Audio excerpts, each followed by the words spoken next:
Mas vamos lá, Mércia. Você me convidou para esse bate-papo, estou aqui. Vamos falar sobre o tema.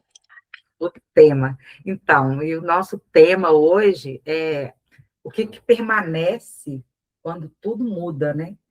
E, às vezes, no dia a dia, a gente acaba não percebendo que existe uma mudança muito consistente acontecendo ao nosso redor. E, às vezes, a gente não entende e continua tentando manter um padrão que já não cabe mais. Eu senti isso, né? Eu também já passei por essa fase. Em um momento, eu precisava de cuidar dos filhos, educar, dar assistência, ser a provedora. Eu tinha mil coisas na minha cabeça girando ali. Eu era responsável, eu definia, eu que escolhia. E de repente, não tem mais isso. Esse filho cresceu, graças a Deus, esse filho é responsável, competente, foi para a vida, né? E aí você se pega falando, tá, e agora? Como assim? Né? O que fica agora? Então, eu acho que é um pouquinho sobre isso, e você é uma das pessoas que mais traz isso para mim, né? De uma maneira geral. E aí eu queria ver o que você tem para me dizer sobre isso. É exatamente, né, Mércia? Eu acho que a gente fica durante um bom período da nossa vida, né, pensando muito nos outros, né? Então, eu tenho que cuidar dos meus filhos, da minha casa, do meu casamento, né, de tudo que envolve ali a nossa vida num certo período, né? No seu caso, foi cuidar da sua mãe, depois cuidar do seu pai, né? E de repente a gente se vê perdendo tudo isso, e aí é como se por um momento a gente perdesse o sentido, né? A gente perdeu o sentido da vida, daquilo que a gente estava fazendo, enquanto a gente estava cuidando de tantas outras coisas e de repente a gente se perde ali. Então é o momento da gente se voltar para nós, né? E a gente centrar isso. E eu acho que o principal disso tudo é a nossa essência, né? É o momento da gente reencontrar a nossa essência para que a gente possa traçar, né, esses novos objetivos, essas novas coisas. Acontece com todo mundo, às vezes você tem só a sua mãe. Até outro dia estava conversando até com o Júnior mesmo sobre isso, né? Tem a mãe e de repente, né, por uma questão da vida mesmo, essa mãe vai embora. E aí eu me sinto perdido, porque agora onde que eu vou? Ela era minha referência e tal. Assim somos nós com os nossos filhos, nossos pais, marido e tudo mais, e de repente acaba, né? É o que você falou aí. Então vamos voltar agora para nós, para a nossa essência, e aí a gente vai redescobrir um monte de coisas que a gente tinha perdido enquanto a gente estava cuidando do outro. Não é assim? Porque esse momento de refletir sobre essa identidade real, né? Uhum. Se reinventar e criar essa presença de vida para quem tinha um porto seguro e não encontra isso mais dessa mesma forma, né? Hum? E aí a gente fica sempre pensando, qual que foi o momento, né, que isso aconteceu? E é tão natural, Eliane, que a gente não vai percebendo. É como se tivesse tudo ali do mesmo jeito. E quando você olha, fala, cara, mas não está mais do mesmo jeito. Não está. E esse preencher a vida.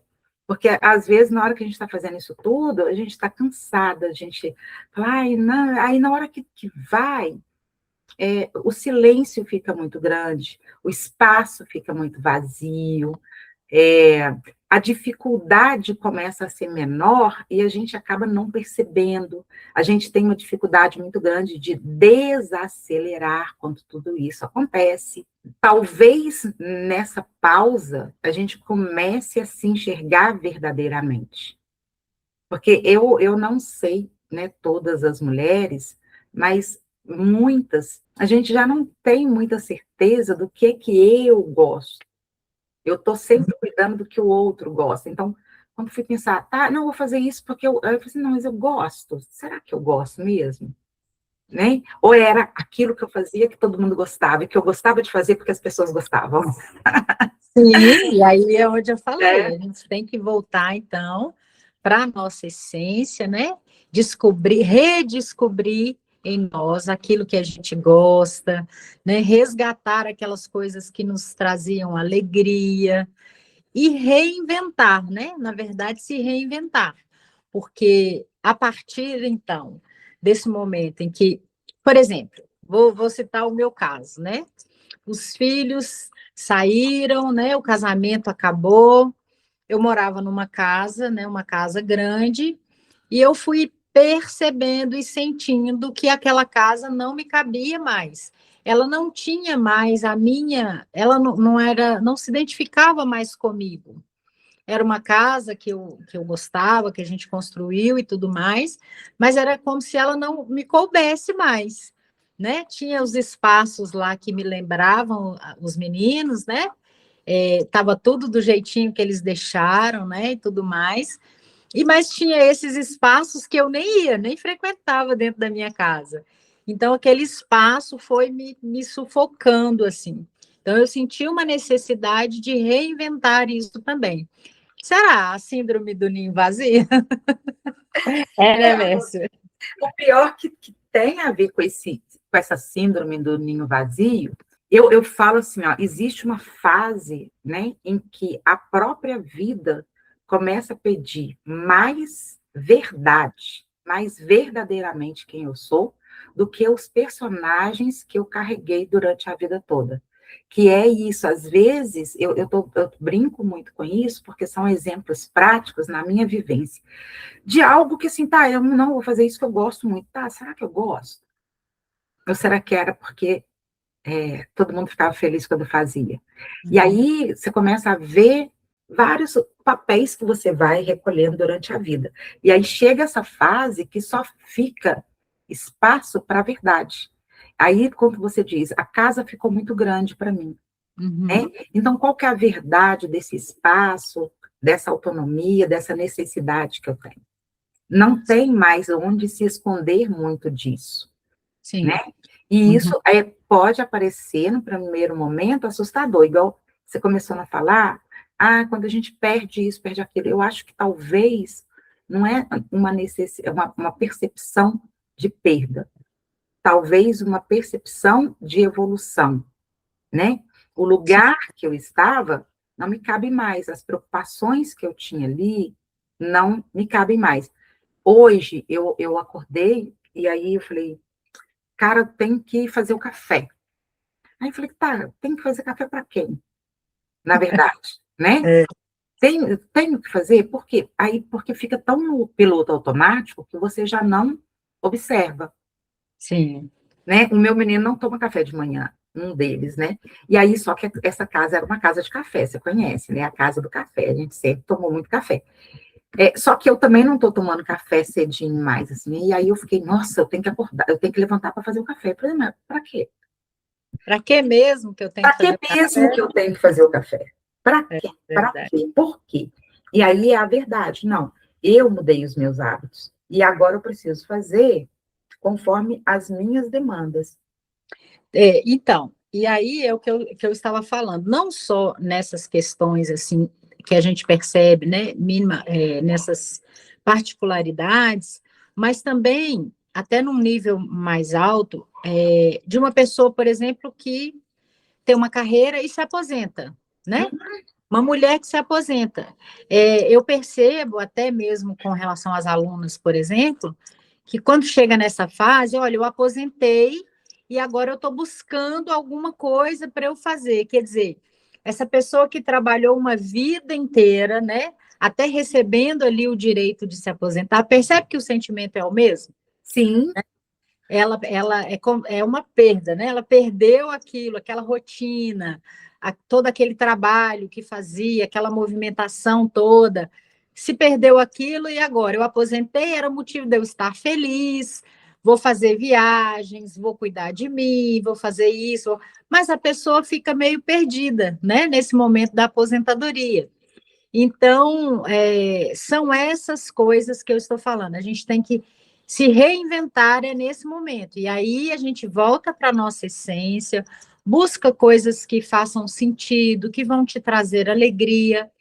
Eu me reencontrei dessa forma. Eu demorei um pouco, tá, Mércia?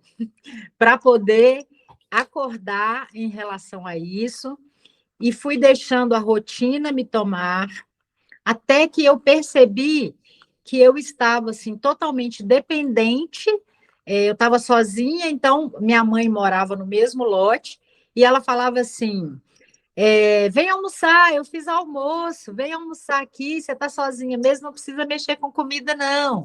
Aí ia almoçar na casa dela. À noite ela falava assim: eu esquentei a comida, vem jantar. E aquilo começou a virar uma rotina. Eu estava me envolvendo tanto nessa rotina da minha mãe, que eu já estava me vendo assim, todos os dias assistindo novela com ela, chegava no final de semana e assistia os programas que ela gosta. Já não estava sendo mais eu, né? Porque eu estava ali voltando, eu tava sentindo que ela estava me acolhendo, mas isso também trazia um certo controle da minha mãe sobre mim, né? Porque é como se eu voltasse a ser criança e ela estava cuidando de mim. Até que eu acordei, eu falei, gente, eu não posso continuar nessa posição. É hora de eu seguir e tocar a minha vida. Aí eu senti necessidade até de mudar de perto da minha mãe, E sabe? mudar para longe, né? Foi lá para Pará de Minas, saiu de BH, então, assim, não é uma mudança assim tão simples, Sim. mas são coisas, olha para você ver, as mudanças, né? Essas coisas que acontecem, na verdade, ninguém prepara. A gente não é preparado e a gente não se prepara para isso. É como se fosse continuar tudo do mesmo jeito, tudo tranquilo. E quando você tem esse start de eu estou sendo acolhida, eu estou voltando para esse lugar de criança, quando eu volto para o lugar de criança, eu começo a manifestar muito mais dependência, muito mais Sim. fragilidade, todo esse movimento da criança. E, Uhum. e para você que já tem esse caminho, essa percepção, é legal de acordar e falar, não, isso aqui não está tão legal assim. Mas a Uhum. maioria das pessoas que eu observo ficam muito tempo nesse lugar. Então, é um conforto desconfortável, eu percebo que eu estou regredindo, não é regredindo, mas voltando a esse acomodar, a esse colo, a esse aconchego, mas não Uhum. consegue fazer esse movimento de mudança, porque acaba que é desconectar um monte de coisa, desapegar de um monte de coisa. E nós não fomos educados, nós não fomos preparados para o desapego, para deixar ir, né? Eu olho muito os filhos, né? Quando a gente está trazendo aqui os filhos, porque é uma realidade na vida de quase todos os pais que têm os filhos já adultos. Tudo o que a gente quer quando as crianças estão pequenas é que esse menino cresça, ele siga o caminho dele, ele seja autossuficiente, ele dê conta da própria vida.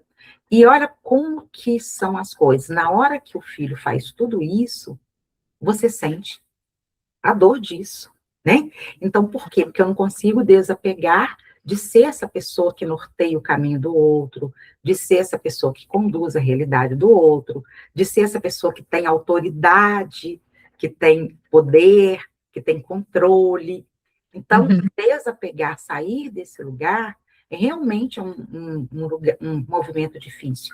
Por quê? O que você está dizendo? Eu saio desse lugar, né? Os filhos saem, fica um espaço e eu acabo indo para o outro lado, lá deixando a minha mãe me acolher, né? Me dar colo. E aí, essa percepção, tá, mas eu não sou nenhuma coisa nem outra. Existe um meio termo, existe um lugar que é mais confortável, que é o meu lugar. Não é nem Uhum. o lugar da cuidadora do filho, nem aquela pessoa que está sendo cuidada pela mãe. É um lugar de uma pessoa funcional, madura, equilibrada, que pode fazer as próprias escolhas. E Sim, é o que você movimentou, né? Conta sim. pra gente um pouquinho esse movimento. Conto sim, Messi. Então, durante esse processo todo, né, eu tive um período da minha vida, que já são 7 anos, que eu precisei me apegar, olha para você ver, de novo a gente falando sobre isso, me apegar a algo para esquecer outra coisa. Eu estava saindo de uma separação e eu conheci os biscoitos, né, foi como uma terapia, e os biscoitos, eles tomaram conta da minha vida, assim, integralmente. Eu trabalhava dia e noite, virava noite trabalhando, você conhece essa história. E no fundo, a gente muito conversou sobre isso. O biscoito me trazia esse aconchego, né? Porque quando eu entregava o biscoito, eu sentia o elogio, eu tinha necessidade de uma validação através do biscoito, eu consegui isso. Porque eu estava saindo de um relacionamento, eu estava me sentindo é, carente, né? Triste por causa do casamento que tinha acabado, e no biscoito eu encontrei isso. Eu recebi os elogios, né? Você sempre me falou para observar isso. Mas durante muito tempo o biscoito fez total sentido para mim, e eu me permiti passar por isso, mesmo entendendo que poderia ter ali uma necessidade de aprovação que eu tinha perdido, né? Mas o biscoito foi muito válido, então foi um período da minha vida maravilhoso. Eu digo foi, porque hoje já não é mais a prioridade na minha vida, né? Quando eu dei esse salto de fé e vim para cá, eu vim cheia de decisões. Eu estava, nesse período, por trabalhar tanto e não olhar para mim, porque eu acho que quando a gente vai para uma fuga como essa, que foi o trabalho, e eu entrei de cabeça da forma que eu entrei, você não tem condições de cuidar de você só está ali no trabalho. Então, durante esse período, a minha saúde também ficou prejudicada, porque aí eu não cuidava de mim, né? Então, quando eu fui fazer os meus exames e tal, eu vi que eu estava em falta de vitaminas muito importantes, como a vitamina D, a vitamina B12, e isso não me permitia, sabe, sair de um movimento mais triste, depressivo, de raciocínio. Eu ia ler um livro, eu virava a página, eu já não conseguia lembrar mais do que eu tinha lido ali. E eu percebi depois, quando eu fiz os exames, que era uma deficiência de vitaminas, né? A vitamina D faz isso com a gente, a B12 também, a falta delas, né? E eu estava pré-diabética, inclusive, porque não me alimentava corretamente, né? Não dormia bem, enfim. Aí eu falei assim, não, eu vou fazer essa mudança geral. Então, cheguei aqui na cidade, já me organizei para fazer tudo isso, comecei a cuidar da minha saúde, quem me acompanha sabe, de fevereiro para cá, eu eliminei 10 quilos, né, com dieta, com exercício físico, com boa alimentação, então estou me sentindo bem hoje, estou saudável, saí da condição de pré-diabetes. Olha que maravilha isso. Eu fiz o exame, né? Então, hoje estou saudável, estou me alimentando completamente diferente. Isso mudou a minha cabeça, isso me trouxe alegria, me trouxe mais ânimo, mais disposição. E aí eu senti essa necessidade também de estar perto das pessoas, porque o meu trabalho, ele me colocava muito dentro de casa, somente dentro de casa. Sim. Então, assim, quando a gente fala, você vai ter um trabalho em casa, que você vai ficar perto dos seus filhos, você vai poder dormir até mais tarde. Isso é muito bom a curto prazo, mas a longo prazo, como era o meu caso, mais de 7 anos fazendo isso acabou, isso destruiu a minha autoestima, porque eu já não me arrumava mais, né? Já acordava já no jeito de trabalhar, calçava só um chinelinho ali e tal, não trocava a roupa, né? Não me arrumava para ir trabalhar. Então, porque trabalhava dentro de casa. Então, um dos meus objetivos aqui era fazer também essa mudança. Chegar aqui, procurar um trabalho onde eu pudesse socializar. Então, no começo foi muito difícil, sabe?